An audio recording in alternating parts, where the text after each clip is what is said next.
Olá meus amigos, tudo bem com vocês? Sejam mais uma vez bem-vindos a essa videoaula.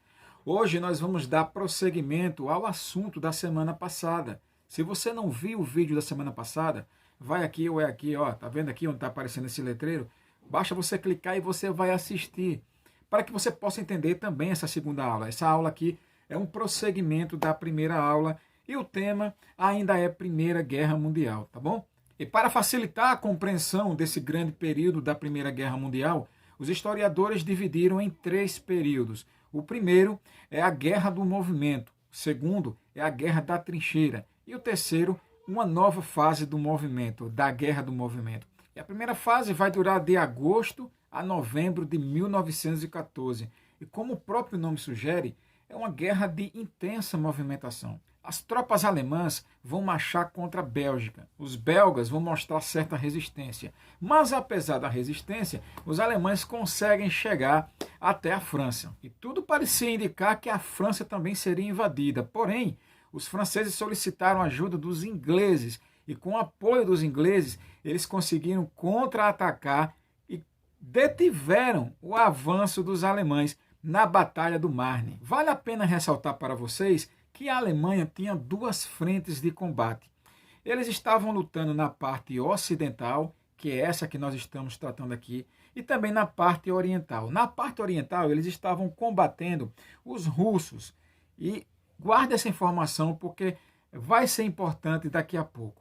Mas vamos nos ater a essa guerra na frente ocidental. É certo que a França conseguiu impedir o avanço da Alemanha. Porém, eles não conseguiam avançar. Então ficou de um lado a Alemanha e ficou do outro lado a França e a Inglaterra.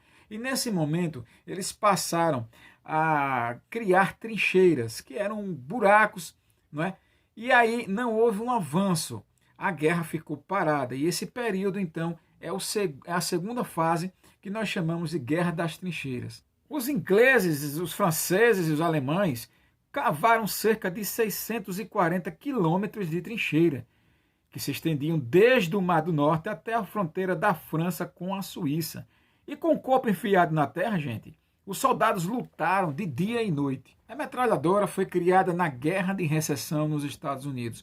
Porém, nesta guerra, nós vamos ver que essa metralhadora ela vai se tornar automática, como vocês conhecem nos filmes. Com o desenvolvimento do motor à explosão e do motor elétrico, nós vemos aí a invenção dos carros, dos tanques de guerra que serão utilizados e também do avião. Nessa guerra, por exemplo, nós vimos a estreia da Grande Berta, que tinha a capacidade de bombardear Paris a uma distância de 100 km. Mas os ataques não ficaram limitados às armas de fogo, não. Não. Em Ypres, em 1915, as pessoas começaram a morrer rapidamente e ninguém sabia o que era.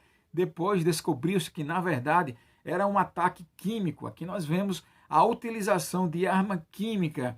É uma arma silenciosa e mortal. E a partir desse momento, os soldados passaram a usar máscaras para se proteger. E a partir de 1915, nós vamos ver uma mudança na composição da Tríplice Entente e Tríplice Aliança. Essa formação vai mudar. Primeiro, porque a Itália ela vai virar folha, ela vai romper e vai passar para o lado da Tríplice Entente. A Romênia e a Grécia vai se aliar à Grã-Bretanha. A Bulgária e o Império Turco-Otomano, por sua vez, vai para o lado da Alemanha. E em 1917 nós vemos uma novidade. Os alemães começam a utilizar ataque submarino. É isso mesmo. Qualquer navio que aportasse lá na área deles, eles mandavam bombardear. E eis que um navio que estava levando carga, que vinha dos Estados Unidos, o navio Lusitânia, foi bombardeado. A partir desse momento, os Estados Unidos também resolvem entrar na guerra. E olha só, o navio Paraná, que pertencia ao nosso querido Brasil, também foi alvo dos alemães. Dessa forma, não apenas os Estados Unidos, como o Brasil decidiu entrar nas linhas da Tríplice Entente. Em 1917 acontece uma revolução dentro da Rússia, que é a Revolução Socialista. Liderada por Vladimir Lenin, que toma o poder, ele toma uma decisão. E a decisão que ele toma é sair da Primeira Guerra Mundial. Logo, ele manda chamar os alemães e faz um acordo de paz. Os alemães, claro, topam e tiram essa frente oriental desviando ela para a frente ocidental. E é claro, chegou o reforço. Os caras que estavam na linha oriental vieram para a ocidental. E aí, com mais homens, com forte artilharia, é claro que a guerra dentro das trincheiras vai ter um fim. Então vai haver um avanço e volta então a nova fase, né, que é uma nova guerra de movimento. Mas como os países da Entente tinham aviões e tanques bem mais eficientes, eles conseguiram vencer os alemães na Segunda Batalha do Marne. E enquanto a batalha estava sendo travada ali nos campos, dentro da própria Alemanha, houve uma manifestação popular, uma grande rebelião que acabou depondo Guilherme II, que era o imperador da Alemanha. E eles decretaram então a República Alemã. Desta forma, a Alemanha perdia a guerra e assinava sua rendição. A estimativa do saldo de mortos é 9.200.000 pessoas que perderam as suas vidas nessa grande guerra mundial. E ao fim daquela guerra, o presidente norte-americano Woodrow Wilson, ele escreveu aquilo que nós chamamos de os 14 pontos de Wilson. Era um documento onde ele propunha uma paz sem vencedores. Ele propunha também o direito de cada povo escolher seu território de destino. Veja bem, ele não queria que nenhuma nação saísse prejudicada. Porém, a maioria dos países vencedores rejeitou os 14 pontos de Wilson e impuseram um novo tratado que foi humilhante para a Alemanha, que era o Tratado de Versalhes. Para que você entenda porque esse tratado era humilhante, preste atenção ao que está escrito aqui. O que era que a Alemanha deveria fazer? Primeiro, deveria devolver a região da Alsácia-Lorena para a França. Iria perder território. Segundo, deveria ceder aos vencedores todos os seus direitos sobre as colônias ultramarinas. Iriam perder todas as colônias que eles possuíam, que nós falamos na aula anterior. Terceiro, deviam entregar à França a propriedade absoluta, com direito total de exploração das minas de carvão situada na bacia do rio Sare. Mais um prejuízo. Devia pagar a seus adversários uma indenização de guerra bilionária, cerca de 33 bilhões de dólares. E se você pensa que parou por aí, está muito enganado. A Alemanha ainda foi proibida de ter aviação militar, de ter canhões pesados e de ter submarinos. E teve de entregar aos vencedores parte dos navios mercantes. Perderam posses.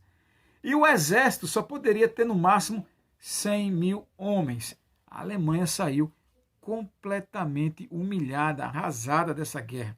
Isso, inclusive, vai mexer na economia da Alemanha e vai proporcionar o surgimento daquilo que nós vamos conhecer, que se chama a Segunda Guerra Mundial. Tem um cara aí que nessa época era jovem e ficou muito revoltado. O nome dele é Adolf Hitler, guarda esse nome.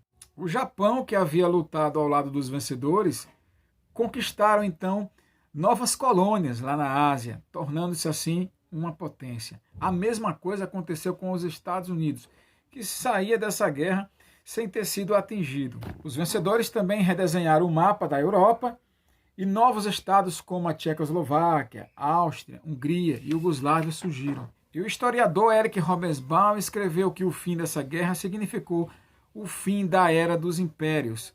Se você olhar no mapa antes, você vai perceber que existiam dois grandes impérios, que era o Império Austro-Húngaro e o Império Otomano. Esses impérios serão dissolvidos e serão criados novos países. Woodrow Wilson também sugeriu a criação, lá em Genebra, de uma liga chamada Liga das Nações. Qual era o papel dessa liga? Intermediar os conflitos para que não houvesse uma segunda guerra.